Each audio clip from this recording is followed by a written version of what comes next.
just turned on the stream. Okay. So I'm gonna go look at the stream and see how it's working. Do something fancy. What? Do something fancy is what he means. Mm-hmm.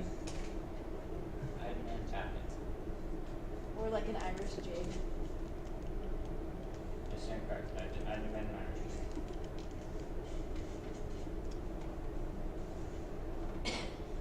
And for those of you presenting, I'll give you a 5-minute warning, probably just by going like that. I was going to make like a fancy, like 5 on a laminated sheet of paper, and then I just didn't at all. So. Shame. Then I was going to bring a notebook, and I didn't do that either. Yeah, it's working. That's like great If I can play this ad. There we go. It's like shoes with darts, just like 5. Yeah, just. When you get shot, you have 5 minutes. But like start doing like addition, so like 4 is like 2 plus 2, and then 3 is like 1 plus 1 plus 1, and then 2 is like 4 divided by 2 plus 0.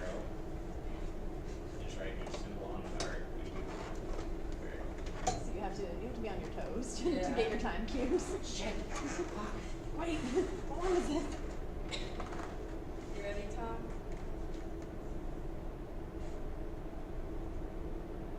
Don't know what that means. I don't think he can hear your thing from something. Quick, say bad things about him. Oh, sweet. Tom is the smart face. Nice, got him good.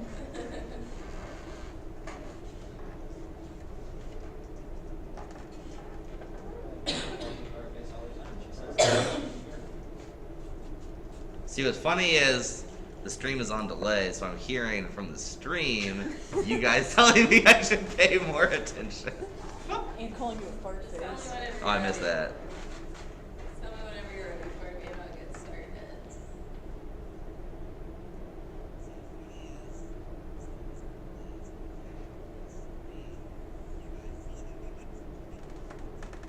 Okay, I can probably mute this.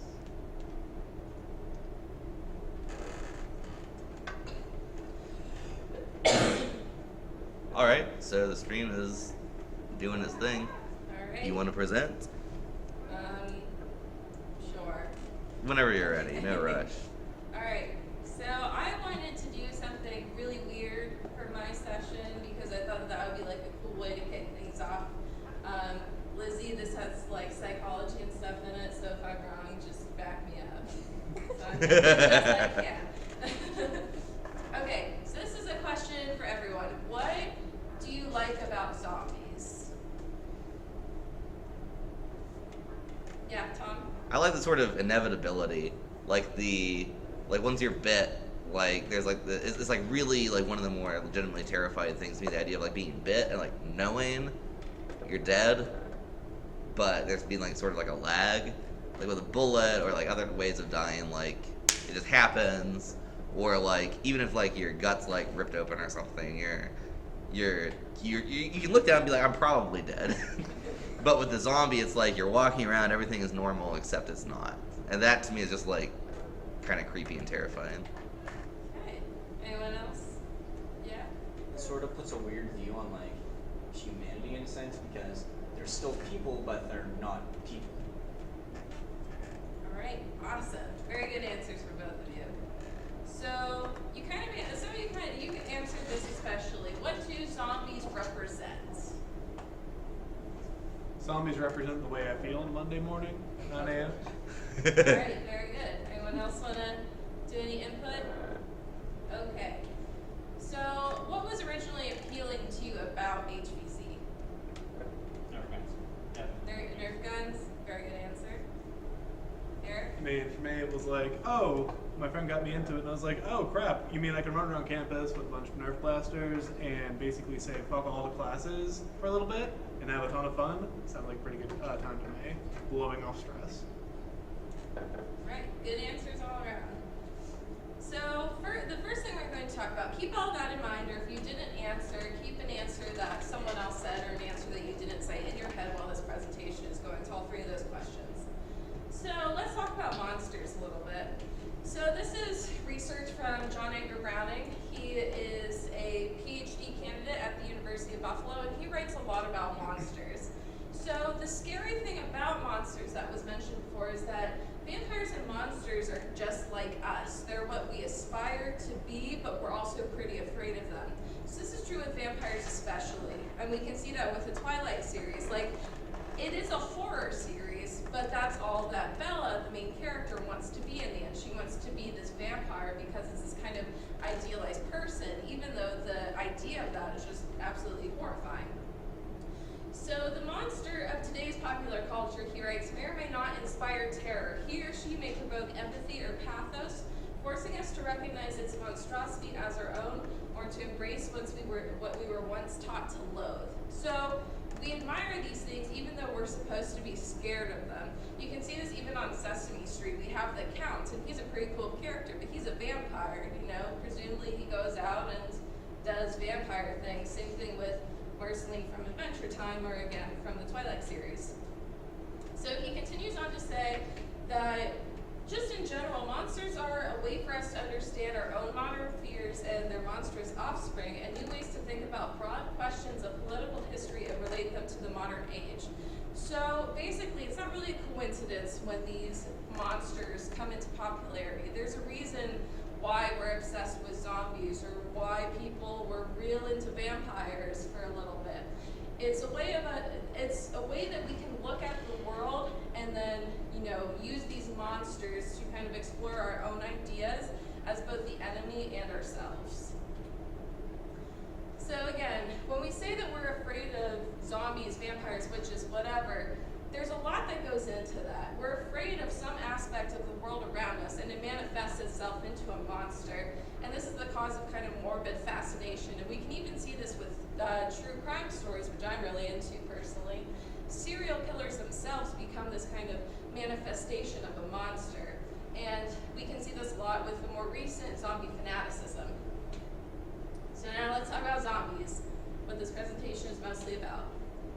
So this is Douglas Rushkoff. He talks a lot about media theory, and he thinks that we're really into zombies because we're constantly connected all the time. So we're always living in the now, but then we never get to the later. And there's not really a satisfying payoff from that. So that's why we get these apocalyptic fantasies. We're finally disconnected from media and all these other things that we have really no escape from our phones or computers or, you know, television, anything like that. So then we think about these apocalyptic scenarios, and it's almost more relaxing to just think about yourself sitting on top of a hill with a shotgun, you know, shooting at zombies, rather than, you know, answering the 600th work email that day, or so he theorizes.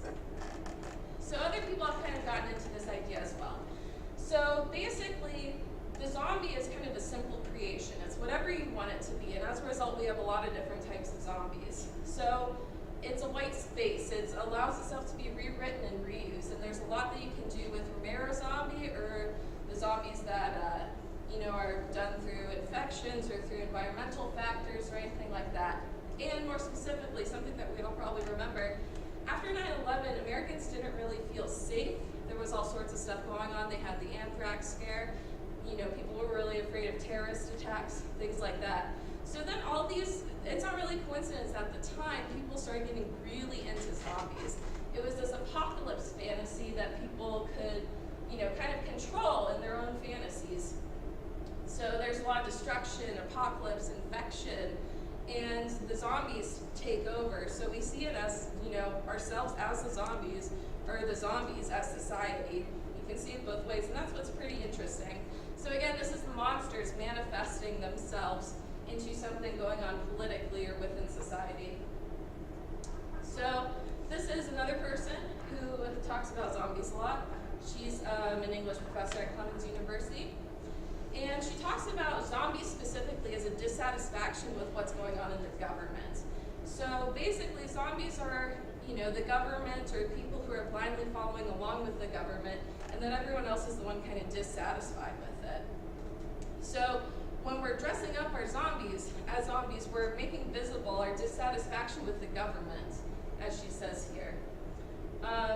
And again, this has a lot to do with 9/11. It comes from people really not feeling like they were listened to by the Bush administration and that really high level of political unrest that was there at the time. So we can see this now even with shows like The Walking Dead. People aren't entirely satisfied with what's going on in society, so they're really drawn to zombies.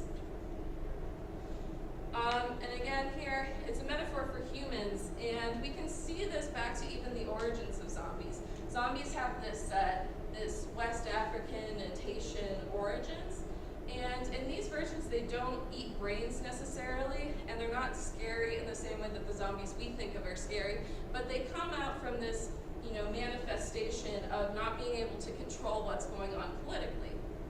So the original zombie, as Kelly Murphy writes, reflects the fears of society in which it was created. The zombie becomes a window into ourselves. And then she continues, talking about a lot of hopefulness. Like, that's always the thing with zombie apocalypses, like, is there really any hope? That's a constant thing in the stories, like, is it worth it to just keep fighting, or should we just succumb to the zombies? And this is something that we like to play with in this kind of fantasy world. Like, is there really any hope, in society or in the government or anything like that? Okay, so again, what we can get from this is zombies becoming popular was not a random phenomenon. This was something that was going to happen based on the political and social factors that were going on at the time. And again, we like zombies because of what they represent. That's why people are so drawn to them. And what we actually fear is other humans in society.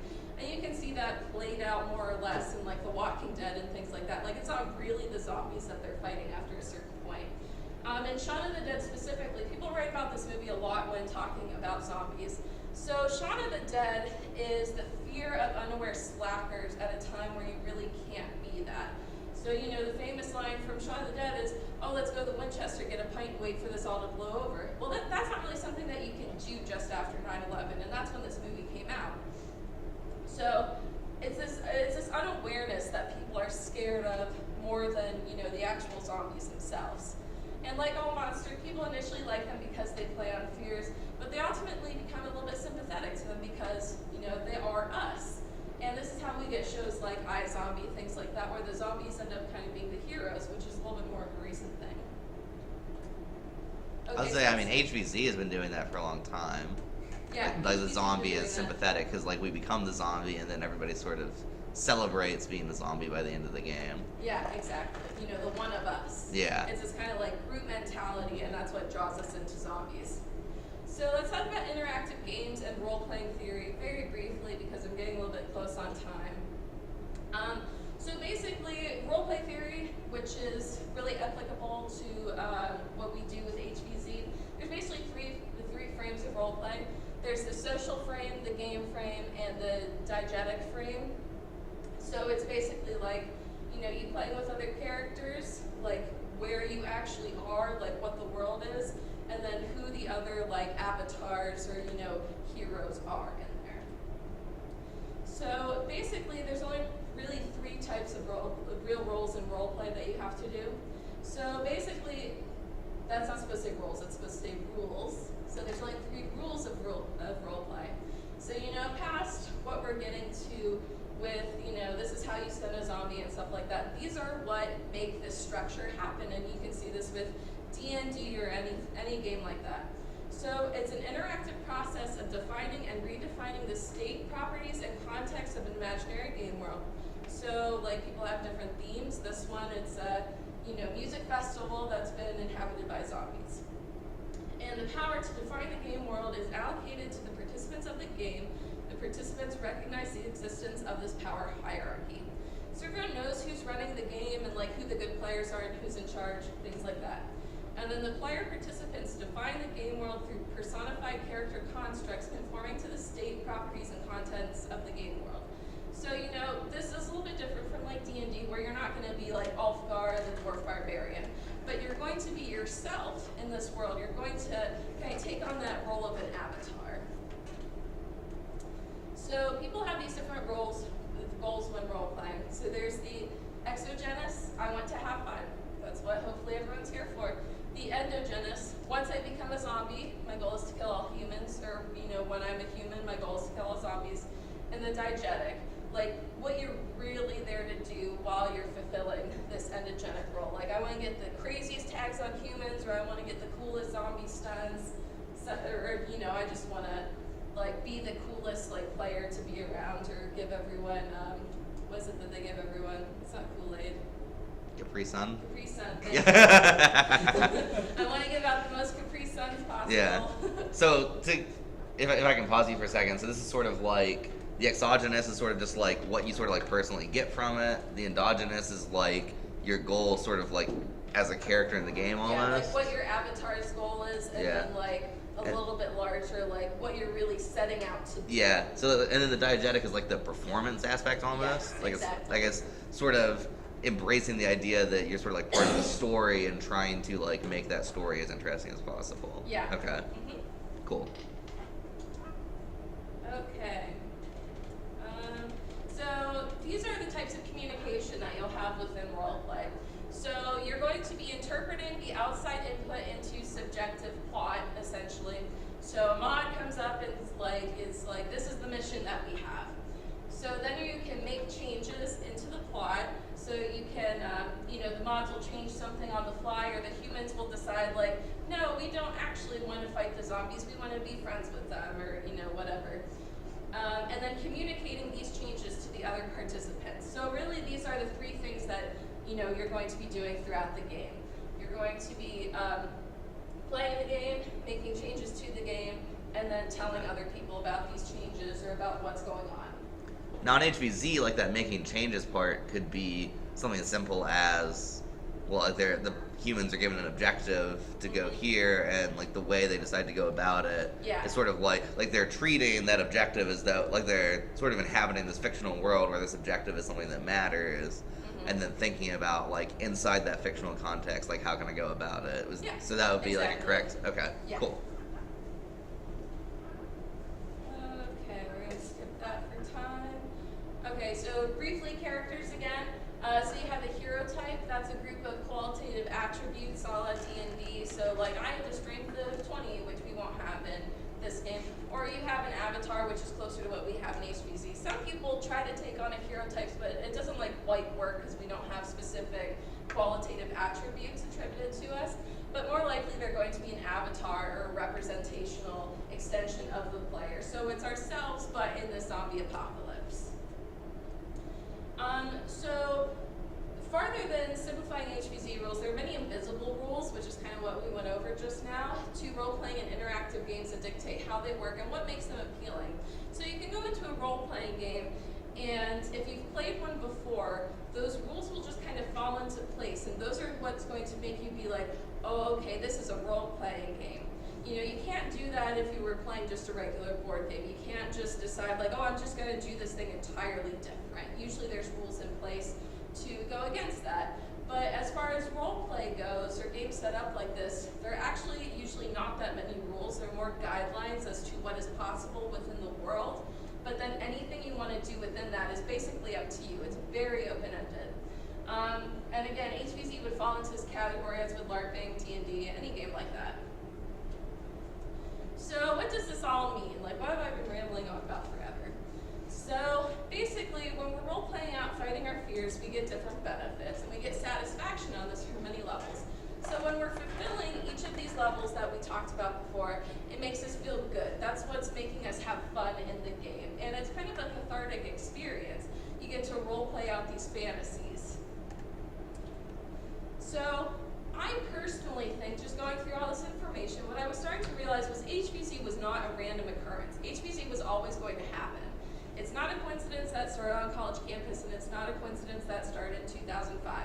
So we're coming off of people who were very affected by 9/11, and now they're in college, 4 years later, and they're making this game where people can role play out these experiences that they had. And when you get to college, you kind of really start thinking more about the world around you. This is why this game wasn't made for children or by children. So you can have like these kind of childish variants on it, but the really in-depth like gameplay that we know as HvZ had to be made by people who were adults, because they're the people who get it more or less, who get why we're afraid of zombies, even if they don't consciously know it. They know that that's why that fear is there. So again, HvZ is representing a statement about the post 9/11 world, but it's doing it through a game.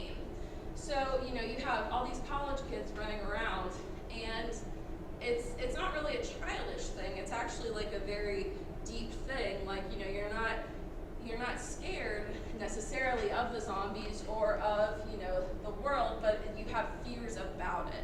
And this game allows you to put out these fears into the world and to fight them. And, you know, you can be sympathetic with your fears, which is a great experience, or you can fight them dead on and like only a few people win.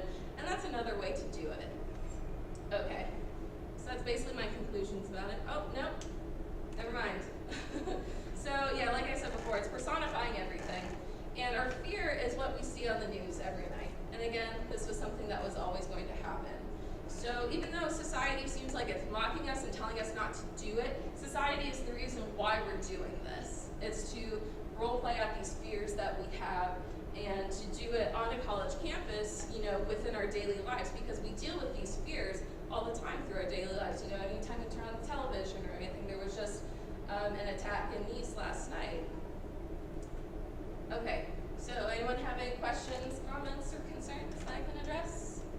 Great Yes, question. Tom. So, way back at the beginning, you were talking about like this idea of the zombie apocalypse representing finality, which is almost like an escape from like the regular world, and that was really interesting to me because I felt like that really spoke to some of the stuff I like about HvZ. Yeah. So I was wondering like if you had any thoughts on like, because like here at YSU we usually, well, we've never had humans survive. We always like everyone is dead, and we feel like it's one of those where we always like sort of quasi make it possible, but we also kind of feel that having everyone die by the end is, you know, a way to sort of, it creates like that closure and it feels like a real ending. But other schools don't necessarily do that. I haven't played. No, I have played in a game with survivors actually. That's, but some schools routinely have survivors, and I'm wondering how you think that those interpretations like affect, you know, the role that HvZ is playing in terms of like that finality and apocalyptic feel. Well, I think that if we look at what I've said as being, if we're going off of that theory that I've kind of made, I think that it's kind of more of a view of survival of the fittest. Like, only a few people can really escape this kind of zombie fighting or this complicity with what's going on in the world around them. In our games, you know, everyone ends up on the same team, and I think that that really, we're basically approaching it from different levels. It's either like you fight and the best fighters are able to survive, or, you know, the goal is that everyone gets on the same team and everyone, you know, is really sympathetic towards each other because we are all one another. So I think that looking at it that way, it's just like what people want to get out of the game. Yeah. Like, it seems to me like when you have a more like survivor-oriented game, like you're playing more heavily on the like fear aspect. Yeah. And like the really like trying to up that tension. Whereas when you have the like everyone dies sort of approach, it seems like you're really playing heavily on the like the finality and on the like sympathetic aspects of the zombies. Yeah. It's this kind of like idea, like, you know, am I going to get out of this? Like, is there hope versus like, is there hope in like finding some kind of resolution and just, you know, having to go over to the zombies at a certain point. Anyone else have any questions? Oh, yeah. Do you think with any current social issues that are coming up that maybe we'll see changes in HvZ in the future? That's an interesting question. I think that there will be. I'm not sure how that will, I'm not sure that will manifest itself in like rules necessarily, but I can see it manifesting itself in like how people approach the game or play the game. The original thing with zombies is it had a lot to do with race and class issues. And I think that if we don't see it in HvZ, we're definitely going to see it in like zombie movies and things like that. It'll manifest itself in the culture somehow, and HvZ always is reflecting the culture. So I think that we will see it in HvZ, but not necessarily in like a tangible like rule change. We might see it in like different themes or different makeup of players or something like that. All right, thank you. Anything else? Lizzie, how'd I do? Psychology checks out. Psychology. That's all I want. Okay, awesome. Yay.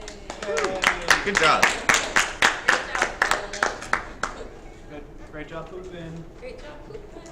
All right, so I'm gonna close the stream for a second, and then bring it back up shortly thereafter. Okay. Um, Aaron, you can get set up, or Eric, sorry, you can get set up. You I call am going Aaron? to try and I'm not nearly as cool as Aaron dressed. save the broadcast. Maybe That's true. She's pretty cool. might be too late to She do that complimented properly. my Mr. Rogers post-it notes. So I gave her all those receipts. Like in her email to me responding to it, she put a PS that was like, "Where did you get your post-it notes?" No, I can't get it open. There we go. Hey, do you have the chat open on the stream? So if anyone's watching, We do, yeah. Okay. Yeah, and I've been monitoring the chat too. There hasn't been anything yet. I'll tell Carney Oh. to